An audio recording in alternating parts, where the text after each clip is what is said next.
¿Qué tal, gente, amigos de la Derecha Diario? Estamos con Claudiu Năsui, que fue ministro de Economía de Rumania y actualmente es un diputado que comparte las ideas de Javier Milei. Así que vamos a hacerle algunas preguntitas. Well, Claudiu, I would like to start with the annulment of the Romania's presidential election, because they say there were some foreign interference, and there's a debate about that. How do you interpret this unprecedented decision, and what implication does it have for Romania democratic institutions and sovereignty? So I think it was a hit to democracy in Romania, because obviously so the entire story is that we've had elections, we've had some results where the two main political parties that have been in power for 35 years, so from the Romanian Revolution up until now, they've always been in power. Their candidates didn't make the second round, the runoff. And what they did is that they recounted the votes. Still, they didn't make the runoff. They didn't make the second round. And so they canceled the elections. So I'm a critic of that. I'm not in favor of the candidate that won first place. So the candidate that won first place is basically a socialist. He's an old school Ceausescu loving socialist. So it would have been a very bad news for Romania to get this guy as a president. But still, elections, if we live in a democracy, we should respect them, right? So I think it's very bad, and I think Romania has problems marketing itself as a democracy after that annulment. The official story is that there was Russian financing for this guy's campaign, and that he used that financing on TikTok, on a social media platform, in order to convince people to go and vote. While I'm not saying this didn't happen, I'm not saying that this wasn't there. I think, I'm also not saying that he didn't break some campaign financing rules. He should have declared those funds. I'm saying that this was not the actual reason why they did this. They did it because they didn't have candidates in the second round. And that is obvious from the fact that they actually did that recount. Because why would you recount votes and then after the recount gives you the same result, then you go to annul the vote? It makes no sense. So I think it was I think it's very sad what happened, but I am glad that this guy didn't win. So that a part of me, so the libertarian part of me, is glad that we didn't get an extremely socialist president. Although I would have liked him to be defeated democratically. That would have been the correct, just way. Yeah. And with this current political situation in Romania, how do you see the government stance on economic liberalization, and some free market reforms? So right now, I think Romania is in a very bad situation, and it's been in a bad situation, but not as bad as Argentina was before Javier Milei. So I think the difference is that Romania is part of the European Union. So no matter how bad the situation gets, you always have a plan B. You always have a bailout. You always have some creditors, some rich, really rich countries, much richer than Romania, who can bail you out, who can give you loans at very low interests, who can provide you with assistance. This is something that Argentina didn't have. So, and this is a double-edged sword. So it's, in theory, you would say, okay, so I have a plan B. This is better, right? But in fact, it's not, because in order for you to start solving your problems, sometimes you have to hit rock bottom. And I think Argentina hit rock bottom, and now you have what in my opinion is the best president in the world. So it's the only government that actually does what is correct to do and what is necessary to be done.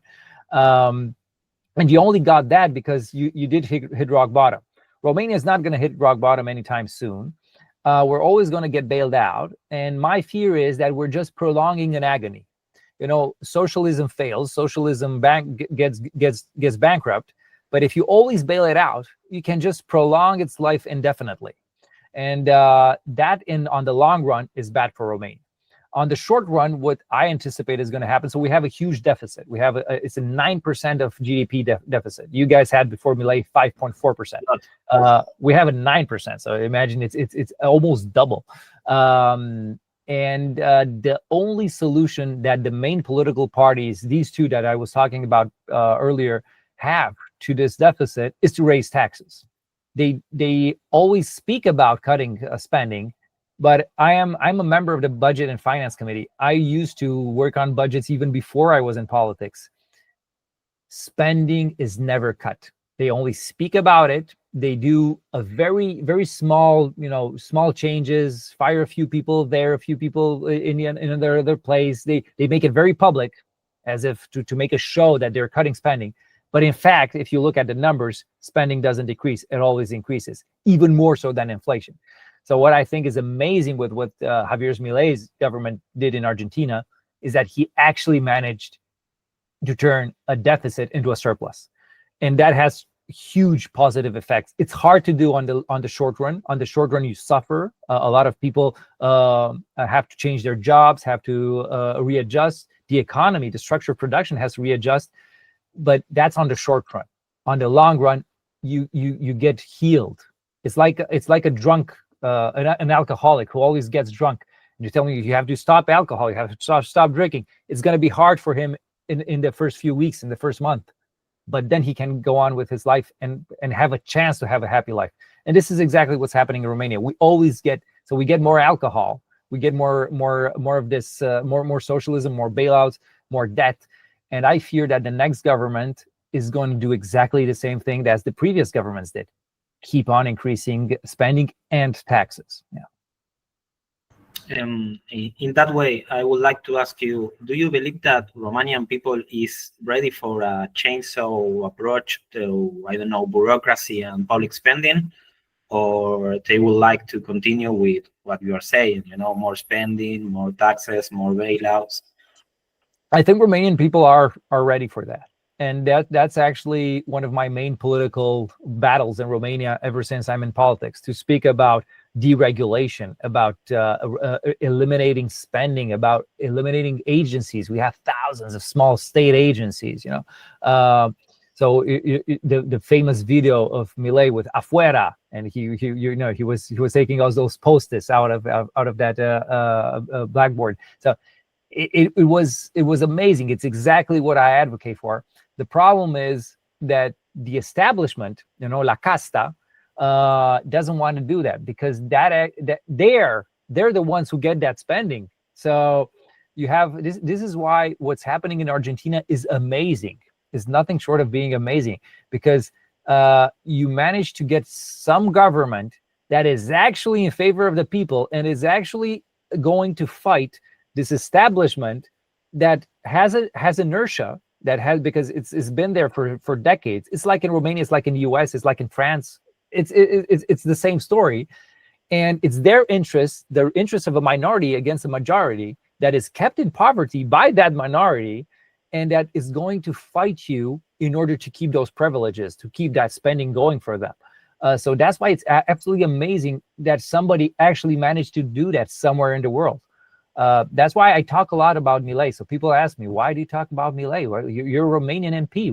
What's up with Argentina? Romania is not even a neighbor. It's far away. Go on holiday in Argentina and leave us alone. Why is this relevant? It's hugely relevant, because we all have this sickness and one of us is getting cured. So what I'm saying is, let the whole world look at what the cure is. It's not something theoretical anymore. So you've had these sort of theoretical, sort of social experiments like East Germany and West Germany, where you see socialism and capitalism on the same people, on the same culture, on basically the same kind of geography. North and South Korea, exactly. So you have these things where you have this experiment where you have radically different systems, and you see them work, and you see one resulting in huge amounts of wealth, of prosperity. Germany after the Second World War was completely destroyed. Politically, they were nothing, but economically, they turned out to be a huge powerhouse. Why? Because they adopted a better system. That was before, but now we have Argentina. So now we have a president And I remember, because the first time I heard about him, I read in the newspaper, there's this guy running for the Argentinian presidency who advocates cutting spending even more than the IMF wants to cut spending. So I remember that that's what was written in the article. I don't know if it was true or not, but I remember them saying that all the candidates said, no, we're not going to do the IMF spending. We're going to do less. We're going to renegotiate. Trust us. And I remember them writing, Javier Milei was saying, no, that's nothing compared to what I'm going to do. I'm going to do 3 times as much cuttings of spending than that. And I said to myself, wow, there's this guy who actually has a chance, and he's advocating what I'm advocating. So Edward, actually, when he won, it was a huge huge moment. I remember having a talk with friends from my political party, and some of them said, oh, he's not going to resist a few months. He in 1 year, he's going to be gone because he's going to have a political backlash. You can't do this libertarianism stuff. It's too extreme. People won't accept it. So as time went on, and good results piled up upon good results, right now I won all those bets I had made back then. Of course, they were friendly bets. I didn't really win a lot of I didn't really win money, but the real bet is showing the world that you can solve economic problems, you can solve poverty, and that socialism is not the answer to solving poverty. Socialism breeds poverty. Socialism creates more poverty, even though it's not immediately intuitive. So intuitively, you say, oh, helping the poor. Who doesn't want to help the poor? But let's look, what actually helps the poor? Concentrating power in the hands of a few people, of politicians, is not going to help the poor, even though they'll claim it. It's going to do actually the opposite. What helps the poor is freedom, is libertarianism, is it's capitalism. Yeah, that's what Milei has done. Yeah. And I would like to know if in what way do your economic policies align with those of Javier Milei? Do you have any differences, or it's more like a common, thing between you and him? Listening to some of his translated speeches, because I don't speak Spanish fluently enough. I understand part of it, but I don't understand everything. So I usually look at it with subtitles, or they have these AI translated AI dubbing, which is live. It's great. So I realized that philosophically we're perfectly aligned, perfectly. So I think we've read the same books. I pride myself on being an Austrian economist, in the sense of the Austrian economics school of economics. What I think, where I think we differ, is the fact that in Argentina you have other problems. Or some of the other problems that we have in Romania. For instance, the cepo, the exchange rate control, the capital controls. We didn't have them in Romania, so I don't need to talk about that. I talked about what wonderful thing happened, because I think it's fairly recent that you got rid of this exchange rate mechanism. Last Friday, and this Monday it became official. Yeah. So no more blue dollar, right? No more. Yeah. So I talked about this in order to tell people, look, we actually still have it good in Romania. We don't have that. So we don't have something like that wrecks your economy. So I would say that these are the only differences. The fact that he of course, has to make policies for Argentina. I have to make policies for Romania. But the philosophy is the same. So we need to cut spending in Romania as well. We need to get less power to government, to politicians, and more to people, more to Romanians. And there is no better system of allocating resources than a free market. Even China realized that. I mean, it's something that we just need to understand and start applying. Otherwise, what we're going to get is more poverty. More people are going to suffer, and the worst are going to come out on top. Those who can direct resources from the state are always going to direct them towards themselves or their cronies, their friends. So that's what breeds what the left calls crony capitalism. That's right. I agree with them. We shouldn't have crony capitalism, but we should have capitalism. So, and what breeds crony capitalism is exactly giving more power to government and to the state. And that's why you have all these, seemingly leftist billionaires. So they're billionaires, They did a lot. They have huge amounts of wealth, usually through some sort of state intervention that helped them. And afterwards, they subsidize their friends who are in power. Here in Argentina, we see a lot of that chronic capitalism that you were talking about. It's something that is part of the casta. In Romania as well. They're in the press. They're in business. They're not just. It's not just politics. It's actually what I call the establishment. The deep state. So that's the. But I would say we're 99% aligned. The 1% is just things which are specific to Argentina or to Romania. And I would say that this is something that I think he should do, because I saw this interview of him saying that after 2031, when he finishes his second mandate, he wants to retire. I think that would be sad for humanity, because, okay, you can't go on being the president of Argentina, but there's so much more to be done in the rest of the world. And Argentina is a case of, it's an example where we actually made it work, where we actually really applied libertarian ideas, minimal state, minimal government. And it works if you apply them, because that's another problem. Some people, and I'm referring to the US, they advocate this, they speak about this, but they don't do it. And libertarianism is it's like a cure. If you know there's a cure, but you don't take it, it's not going to work. You have to take the cure if you want it, if you want your ailment to pass. So Argentina is, I think, the only country in the world right now which is doing the right thing. So, and it's having great results, much faster than expected, I would say. Yeah. Yes, and we were talking about the Javier Milei international, attention, because there aren't any other libertarian president in the world. And I would like to know, who do you think or how do you view his impact on global libertarian movements? Is he, I don't know, if revitalizing that kind of policies around the world, or do you think it doesn't have that kind of impact yet? No, I definitely think he has that impact. So I think it's two things. One, he's giving courage to libertarians to be more outspoken about their policies. I was very lonely before in Romanian politics. So ever since I have this example of Javier Milei, I can say, look what they're doing there, and it works. You have to have a chainsaw. It's not those, that gradualism, that, okay, you are right, but let's not do it right now. Let's do it a little bit, very little, every year a little bit. And you're never gonna solve your problem if you go at it gradually. And he actually said the words shock therapy, which scare people off, or used to scare people off. But now that we have this example of Argentina, it's much better. So that's what I would say he did, and that's the international impact. He revitalized, he gave courage, more courage to libertarian movements. And the second, which is much more important, he gives an example of how it works.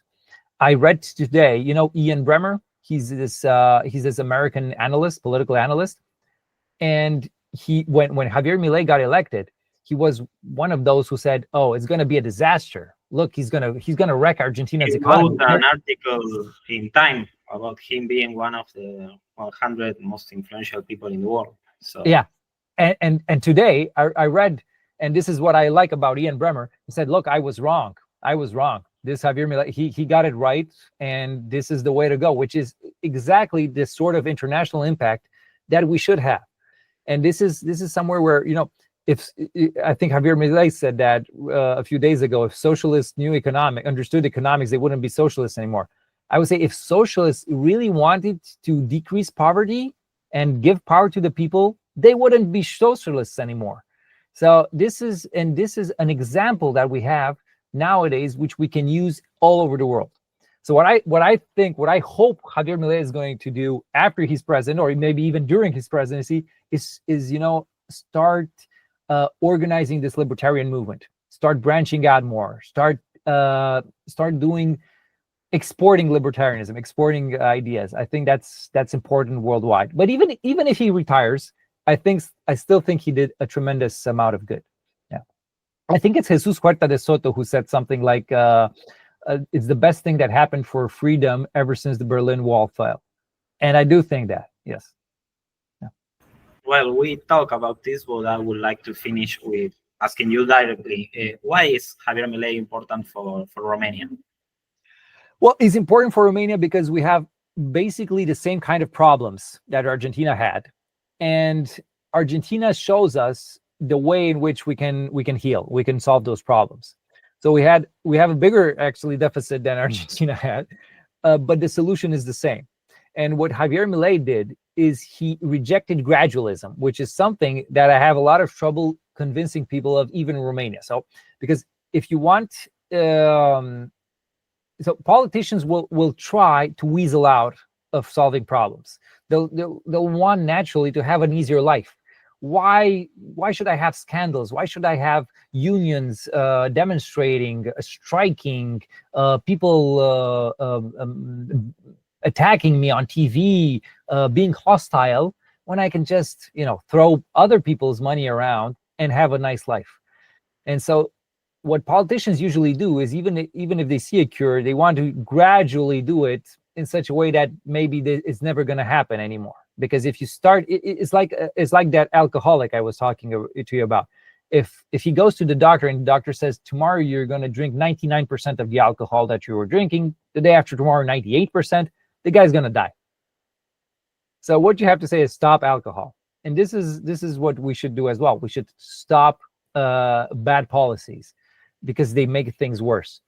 And what I think is great with Javier Milei is that he actually explained this before. He said, I remember one of the first interviews I was looking, he said it's going to last 2 years in Argentina. Actually, it was much faster. So if you look, and one of the main indicators, I think, is poverty. And this is why actually socialists hate him, because he's actually beating them at their own indicator, because that's what socialists say. They say capitalism makes wealth, but socialism reduces poverty. That's false. Capitalism reduces poverty and creates wealth, while socialism destroys wealth and creates poverty.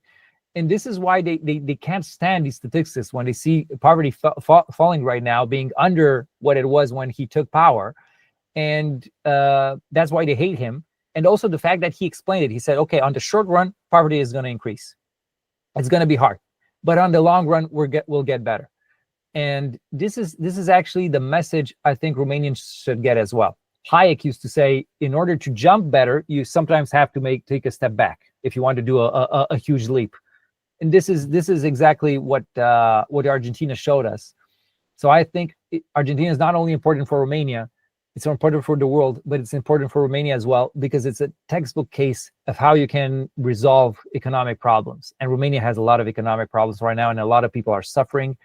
And I think it's an unnecessary suffering, because we could get better if we did the right thing. In Argentina, Javier Milei shows us the right thing. Thank you, Claudio. Thank you as well for your interview.